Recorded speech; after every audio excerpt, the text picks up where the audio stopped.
Merci beaucoup de me donner la parole. Je tiens d'abord à excuser les membres de l'équipe qui n'étaient pas disponibles, et notamment Nadine Richer-Battesti, qui devait être là, qui devait venir de Marseille, mais qui a eu un empêchement pour nous rejoindre.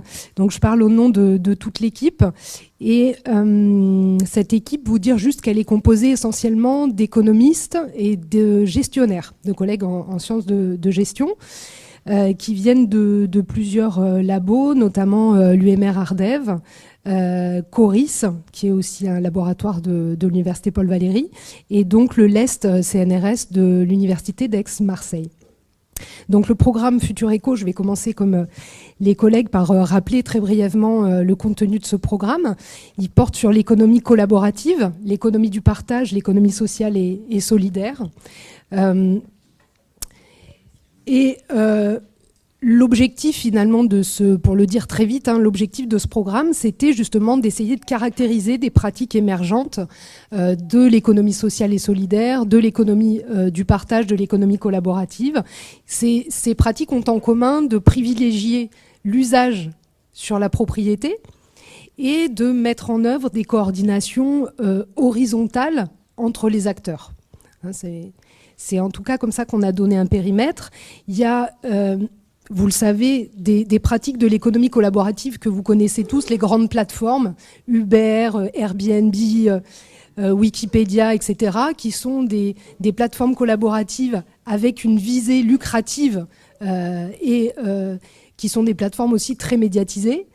Et à côté de cette économie collaborative très lucrative, il y a aussi des pratiques parfois anciennes, parfois non numériques, qui reposent sur des échanges sans intermédiaire et qui sont aussi, par conséquent, des pratiques de l'économie du partage.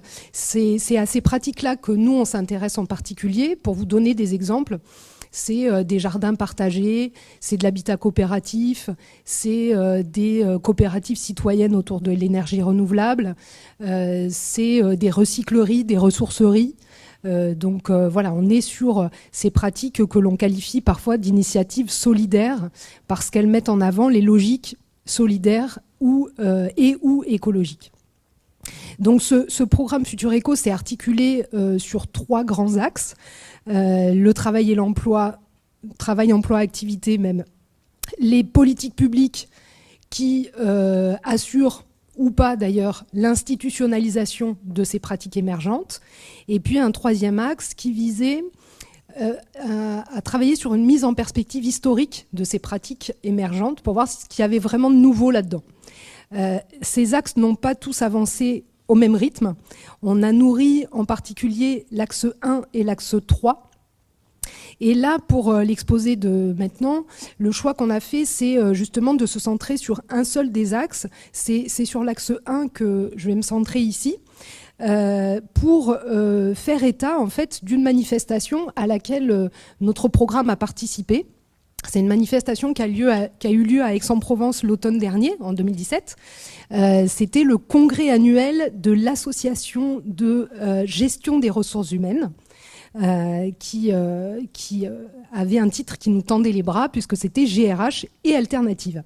Donc certains des membres de l'équipe, notamment Florence Noguera et Jean-Michel Plane, sont très investis dans cette association de gestion des ressources humaines, et on a pu proposer alors ce qu'ils appellent un symposium. On peut appeler ça un atelier ou une session, en tout cas dans le colloque. Et c'est vrai que ça a été un moment fort pour nous du programme parce que ça nous a amené finalement à croiser vraiment nos hypothèses, à confronter nos études de cas et à faire avancer finalement notre questionnement. En même temps, ce congrès donc, dans l'univers de la gestion a été aussi pour nous le moment de réfléchir un peu sur le terme d'alternative. Je dirais un peu comme le terme de transition. On peut critiquer aussi l'usage du terme d'alternative. C'est vrai que dans ce grand congrès de l'association de gestion des ressources humaines, il était parfois question d'alternatives autour de pratiques qui n'interrogeaient pas, si vous voulez, la performance. L'objectif, c'est toujours la performance économique et financière de l'entreprise. Hein, et parfois, voilà, on parle de management participatif, d'entreprise libérée. Et derrière ces mots-là, quand on fouille un peu, on s'aperçoit que c'est quand même toujours les mêmes critères de la performance qui sont là. Donc, qu'est-ce qui est vraiment alternatif? Qu'est-ce qui plante le décor de la transition? Ben c'est les grandes questions qu'il y a évidemment derrière tout ça. Donc là, je vais me centrer sur quelque chose qui est un peu difficile pour moi, c'est que je vais devoir faire état, y compris de travaux qui ne sont pas les miens. Et du coup, voilà, je vous demande indulgence. On a quand même travaillé en amont à plusieurs, avec l'idée de présenter les choses de la manière suivante. C'est comme ça qu'on l'a présenté, en tout cas dans le colloque. Revenir sur le cadre d'analyse un petit peu, qui nous permet d'analyser ce rapport au travail alternatif, croiser des études de cas, et puis donner des éléments de résultats et d'ouverture. Alors, le cadre d'analyse, hein, j'essaie ici de le présenter de manière à la fois accélérée et avec des mots les plus simples possibles. Notre cadre d'analyse interroge voilà, le rapport au travail dans cette économie du partage, économie qui va s'agir aussi de qualifier un petit peu plus. C'est vrai que le plus souvent, c'est le terme peut-être d'ubérisation qui est le plus utilisé aujourd'hui hein, dans les médias, dans la presse.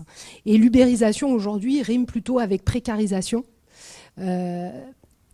Quand on regarde de plus près finalement sur ces plateformes dites collaboratives ce qui se passe, on s'aperçoit que certes la précarisation, la subordination sont très présentes, mais il y a aussi autre chose. Il y a d'autres dimensions qui sont intéressantes.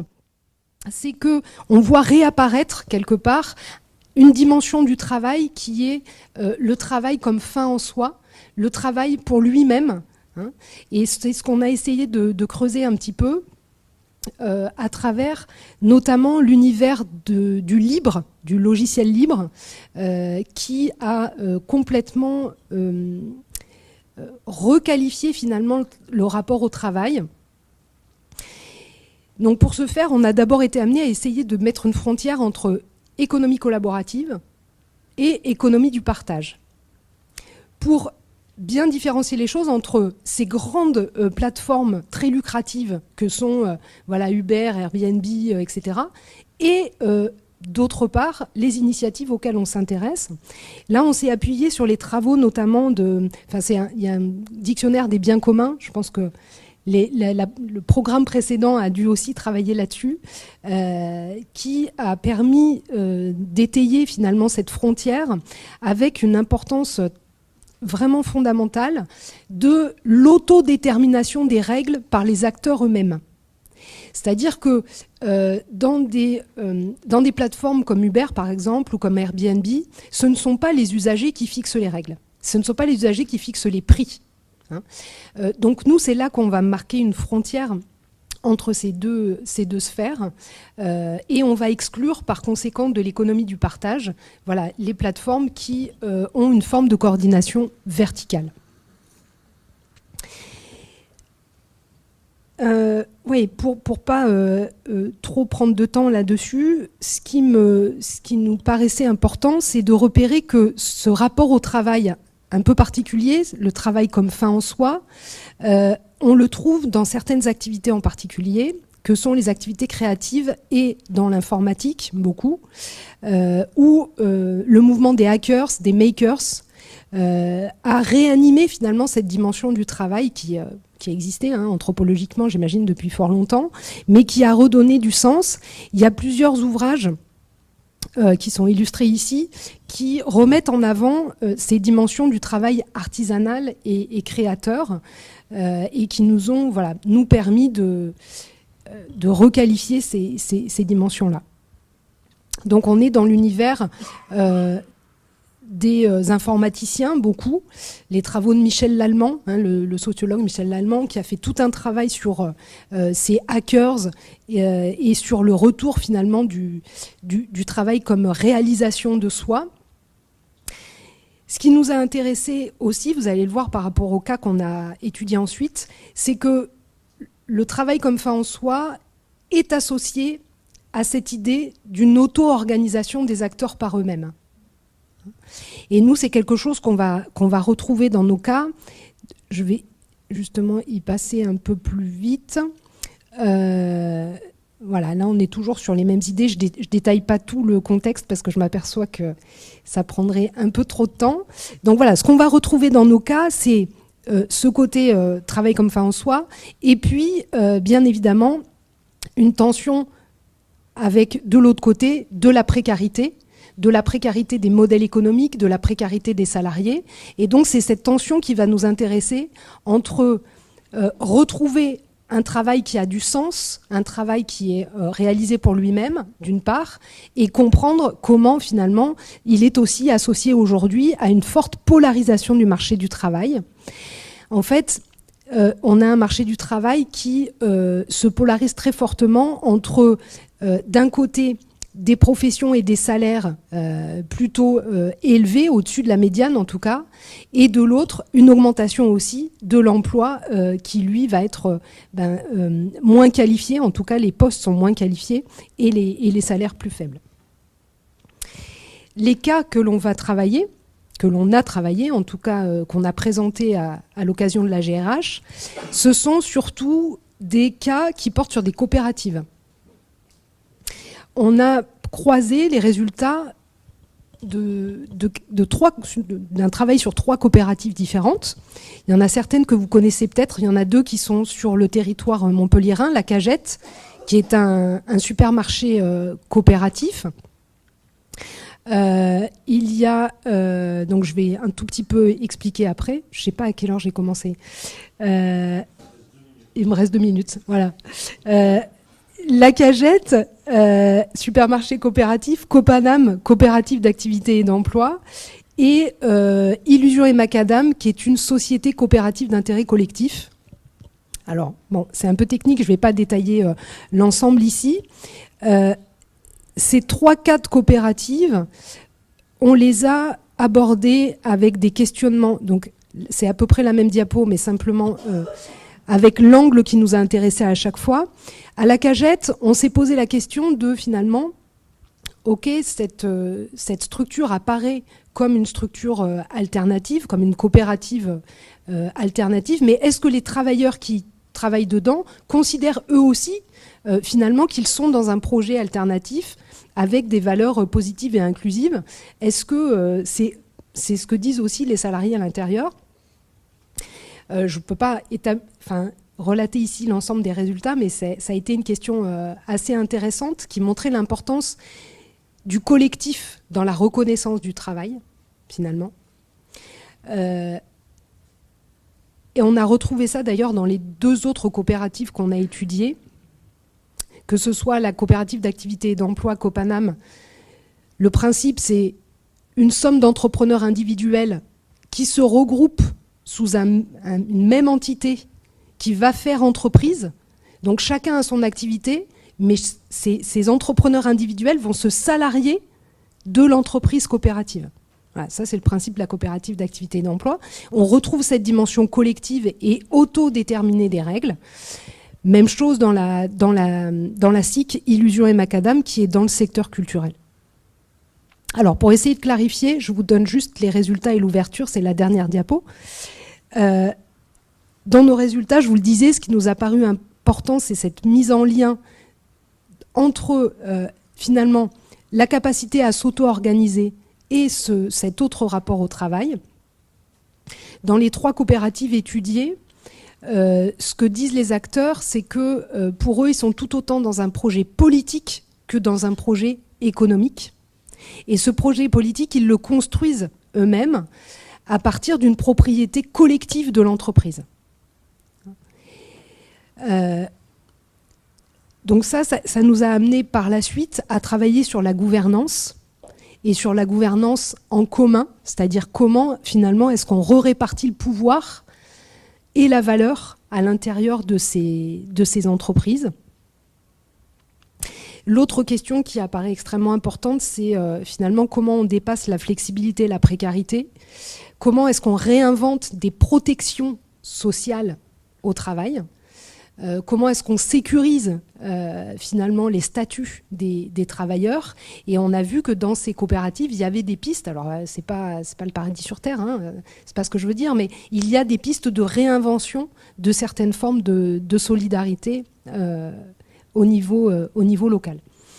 Le programme MSH nous a permis de faire levier pour travailler maintenant de manière plus approfondie sur le secteur culturel, qui est un secteur qui, probablement, si on est en transition, préfigure peut-être ce que sera le stade B, comme il a été parfois appelé.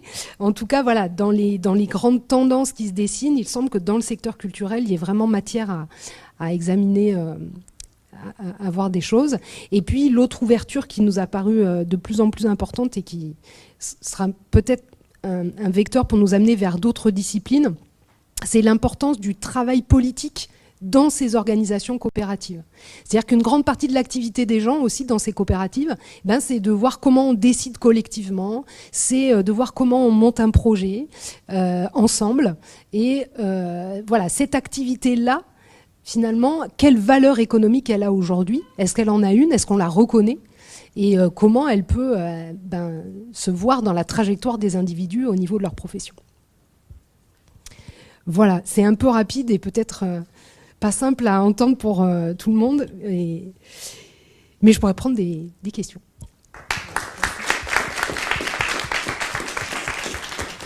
Je ne peux pas m'empêcher de... Donc c'était une fois de plus tout à fait passionnant d'entendre les deux communications l'une après l'autre, avec des étonnants liens entre les deux. Et je ne peux pas m'empêcher de commencer par rejouer le jeu de la réflexivité, puis après ça, il faudra passer à autre chose. Mais Futur Écho, c'était quand même assez fascinant de vous entendre en entendant à tout moment qu'il pouvait évidemment être aussi question de notre domaine de l'activité scientifique. Réalisation de soi, précarité, des formules institutionnelles nouvelles, des messages par exemple. Et donc, ça vaudrait la peine d'établir là un lien. Peut-être qu'une manière de l'établir pourrait être d'adopter une perspective historique et de montrer que les sciences ont été un domaine où s'est développé au fil des derniers siècles un certain type d'activité qui passe par la réalisation des auteurs dans des collectifs qui se donnent à eux-mêmes leurs règles et que cette figure, d'une certaine manière, s'étend à d'autres domaines plus récemment, en même temps que, pour reprendre maintenant le thème de la deuxième communication, on assiste peut-être à un déclin de la science comme domaine où des personnes peuvent se réaliser au moment, par exemple, où les prix cessent d'être définis par les scientifiques, mais sont définis par les agences de notation ou par les facteurs d'impact et autres critères de détermination des fees qu'il faut payer pour être publié dans les revues du premier quartile. Donc, peut-être qu'on pourrait aussi parler de déclin ici. Mais donc, ça c'était juste je crois, un exercice absolument indispensable. Je ne pense pas qu'on puisse aborder des domaines comme ça sans se rappeler que il y a des liens à établir avec le domaine à partir duquel on travaille. Maintenant, la question que je voulais poser était une autre. C'était, vous dites à un moment donné que vous étudiez comment il faut mieux saisir, comment se construisent des collectifs, notamment en résistant à l'idée de sujet entrepreneur de soi. Donc, on applaudit.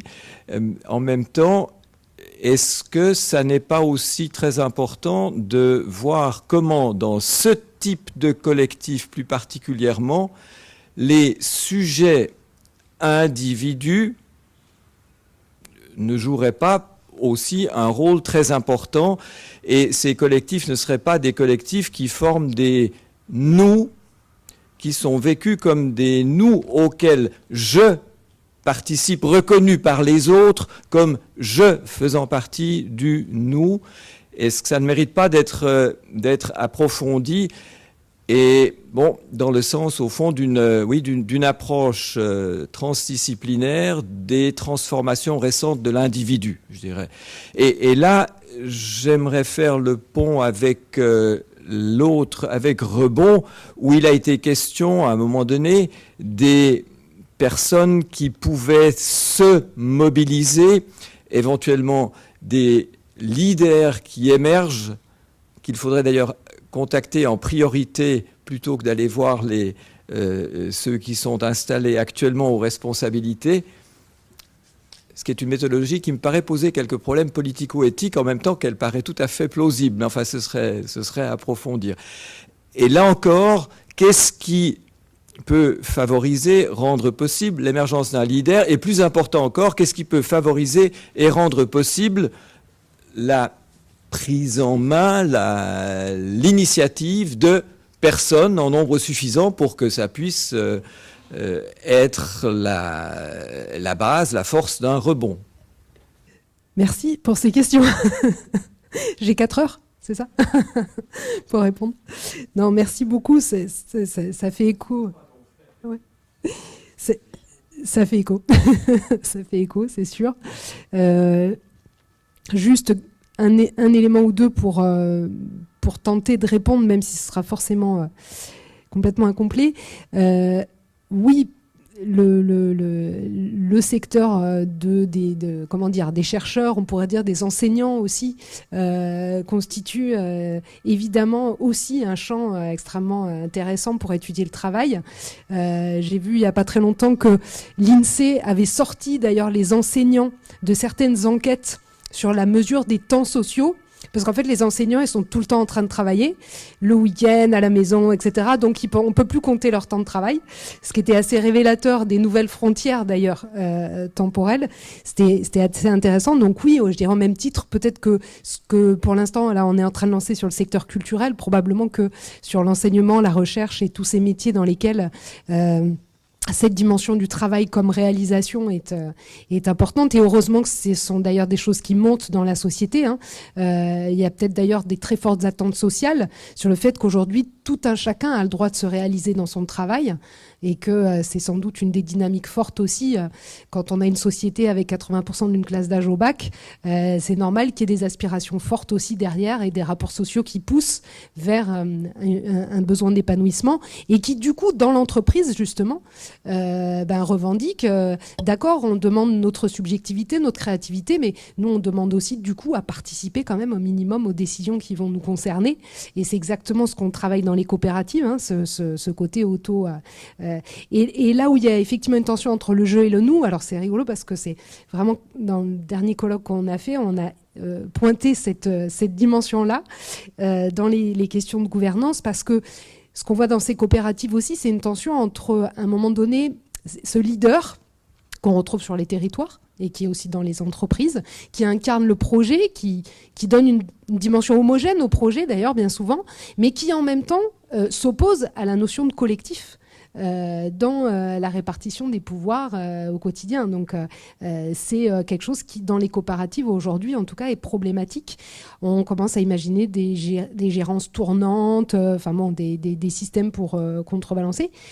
Et ce matin même, à l'AG du Labo, Benoît a proposé d'ailleurs que un des thèmes de travail de d'autres labos, ce soit justement de réfléchir à ces formes démocratiques qui nous concernent effectivement. Enfin voilà, ça boucle sur la question que vous avez posée.